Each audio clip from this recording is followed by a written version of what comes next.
भाभी की सौतन पार्ट 1। माँ, भाई ने इस लड़की से क्यों शादी की? मुझे ये अधीरा बिल्कुल पसंद नहीं है। बेटी अब क्या कर सकते हैं। मैं भी तुम्हारे भाई की शादी इस लड़की से नहीं कराना चाहती थी, लेकिन समर्थ की जिद के आगे मुझे झुकना ही पड़ा। समर्थ ने अपनी पसंद की लड़की अधीरा से शादी की है, लेकिन उसकी माँ मंजू और बहन सौम्या को अधीरा बिल्कुल पसंद नहीं है। समर्थ की माँ ने तो अपने बेटे के प्यार के आगे अपना सर झुका लिया और दोनों की शादी करवा दी। लेकिन सौम्या ने अभी तक हथियार नहीं डाले थे। वो अभी भी अपनी भाभी को घर से निकालने की हर मुमकिन कोशिश कर रही है। बहू, ओ बहू, आज चाय मिलेगी या नहीं? लाई माँ जी। एक तो समर्थ भी न जाने कहां से इस लड़की को पकड़ कर ले आया है। हर काम ऐसे करती है मानो हाथों में मेहंदी लगी हो। लीजिए माँ जी चाय। अच्छा तो ले आई तू चाय। मुझे तो लगा था कि तू सुबह की चाय दोपहर के खाने के बाद देगी। माँ जी, दूध वाला लेट आया था, इसलिए चाय बनाने में लेट हो गई। इतने में सौम्या वहां आ जाती है। माँ, मैं अपनी सहेली देविका से मिलने जा रही हूँ, शाम को आऊंगी। सौम्या, मैंने तुम्हारे लिए नाश्ता बना दिया है, पहले नाश्ता कर लो फिर चली जाना। मुझे आपके हाथ का बेस्वाद खाना नहीं खाना। मेरी सहेली देविका बहुत अच्छा खाना बनाती है, मैं उसके यहाँ खा लूंगी। ओके माँ, बाय, मैं चलती हूँ। सौम्या के जाने के बाद मंजू अपनी बहू पर चिल्लाते हुए कहती है, बहू, तूने इतनी बुरी चाय बनाई है, इससे अच्छा तो तू जहर पिला देती। कम से कम वो मीठा तो होता। अगर मेरे बस में होता तो चाय की जगह जहर ही दे देती। कुछ कहा तूने? अब नहीं माँ जी, मैं दूसरी चाय बना देती हूँ। रहने दे, मैं जा रही हूँ अपनी बहन के घर। तो घर का सारा काम करके रखना, शाम तक आ जाऊंगी। और हाँ, रात के खाने में कुछ अच्छा बना लेना। मंजू अधीरा पर हुक्म चलाकर चली जाती है। अधीरा बड़बड़ाती हुई किचन में जा रही होती है कि तभी समर्थ वहां आ जाता है। अधीरा, नाश्ता लाओ जल्दी से, ऑफिस के लिए देर हो रही है। क्या करोगे नाश्ता करके? किसी को भी मेरे हाथ से बना खाना पसंद नहीं आता। आप भी बाहर ही कर लेना नाश्ता। लगता है माँ और सौम्या ने फिर तुमसे कुछ कहा है, तभी तुम्हारा मूड इतना खराब है। तुम माँ और सौम्या की बातों का बुरा मत माना करो। मैंने माँ के खिलाफ जाकर शादी की है ना, इसलिए वो तुमसे कुछ उखड़ी उखड़ी रहती है। लेकिन मुझे पता है, जिस तरह तुमने मेरा दिल जीत लिया, उसी तरह तुम माँ और सौम्या का दिल भी जीत लोगी। बातें बनाना कोई आपसे सीखे। अब आपको ऑफिस के लिए देर नहीं हो रही? हो तो रही है, लेकिन सोच रहा हूँ सौम्या और माँ घर पर नहीं है। तुम दिन भर अकेली घर में क्या करोगी? मैं आज ऑफिस की छुट्टी कर ही लेता हूँ। नहीं नहीं नहीं, मैं घर में अकेली रह सकती हूँ, आप ऑफिस जाओ। चलो जाओ और अपना काम करो। समर्थ ऑफिस चला जाता है और शाम को जब सभी घर आते हैं, अधीरा सबके लिए बड़े प्यार से खाना तैयार करके रखती है। सौम्या सबसे पहले किचन में जाती है। अरे वाह, खाने की तो बहुत अच्छी खुशबू आ रही है, लेकिन मुझे इस खाने का मजा किरकिरा करना ही होगा। सौम्या खाने के अंदर बहुत सारी हल्दी डालकर चली जाती है। उसके बाद अधीरा सबके लिए खाना लगाती है, लेकिन किसी को भी खाना अच्छा नहीं लगता। छी भाभी, कितना बुरा खाना बनाया है।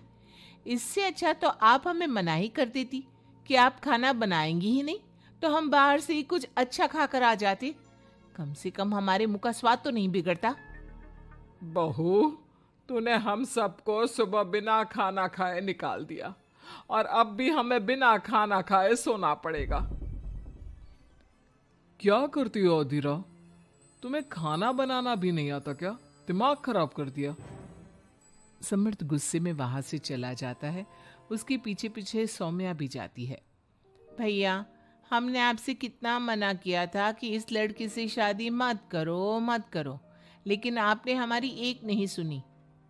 आप मेरी सहेली देविका को तो जानती हो ना, सुंदर होने के साथ साथ हर काम में माहिर है। सौम्या देखो, मैं वैसे ही परेशान हूँ, तुम मुझे और परेशान मत करो, जाओ यहाँ से। सौम्या ने समर्थ के दिल में अधीरा के लिए नफरत डालने की कोशिश की। अगली सुबह अधीरा जल्दी सोकर उठी और सबके लिए नाश्ता बना लिया, लेकिन समर्थ बिना कुछ खाए ही ऑफिस के लिए निकल गया। सौम्या भी ये सब नोटिस कर रही थी। उसने देविका को घर पर बुला लिया। देविका, आज भैया बहुत गुस्से में है। आज तुम ऐसा खाना बनाओ कि भैया उस अधीरा की तारीफ करना भूल जाए। सौम्या, तुम ये सब क्या कर रही हो? तुम्हारा भाई शादीशुदा है, वो कभी मुझसे शादी करने के लिए तैयार नहीं होगा। लेकिन तुम तो भाई से पहले से ही प्यार करती थी ना। हाँ करती थी, लेकिन ये उन दिनों की बात है ना। चुप रहो तुम। अगर तुम्हें भैया को पाना है तो तुम्हें वही करना होगा जो मैं कहूंगी। सौम्या ने जैसा जैसा कहा देविका ने वैसा ही किया। देविका ने बहुत ही स्वादिष्ट खाना बनाया। शाम को सभी लोग इकट्ठा हुए और सबने एक साथ मिलकर खाना खाया।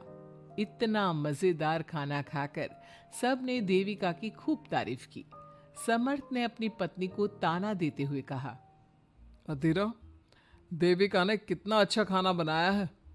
तुम्हें देविका से खाना बनाना सीखना चाहिए।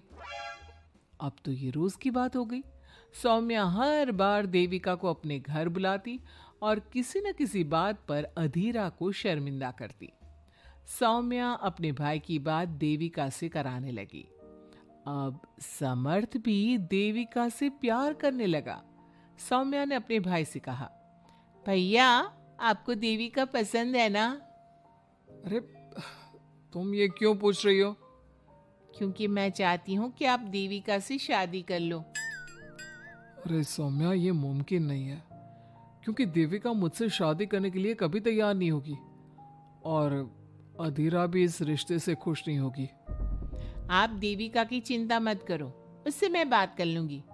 आप बस अधीरा भाभी को समझा दो। सौम्या की बात सुनकर समर्थ अधीरा के पास जाता है। वो उससे अपनी और देविका की शादी की बात करता है। अधीरा, मैं देविका से शादी करना चाहता हूँ। क्या? आप शादी करोगे? लेकिन क्यों? क्योंकि मैं उससे प्यार करता हूँ। प्यार तो आप मुझसे भी करते थे। कल कोई और लड़की पसंद आ जाएगी तो तीसरी शादी कर लोगे? देखो अधीरा, तुम्हें घर में कोई पसंद नहीं करता। तुम्हारी शादी मैंने माँ के खिलाफ जाकर की थी। अब तुम मेरे और देविका के बीच में मत आओ, प्लीज। क्यों बीच में ना हो? मैं ये शादी नहीं होने दूंगी, आप चाहे कुछ भी कहो। अधीरा के लाख विरोध के बावजूद भी सौम्या और मंजू ने समर्थ की शादी देविका से करवा दी। आखिरकार सौम्या अपनी भाभी की सौतन ले ही आई। शादी के बाद देविका ने घर में आते ही घर वालों के साथ कैसा सलूक किया और अधीरा के साथ क्या हुआ, ये सब जानने के लिए इंतजार कीजिए हमारे अगले एपिसोड।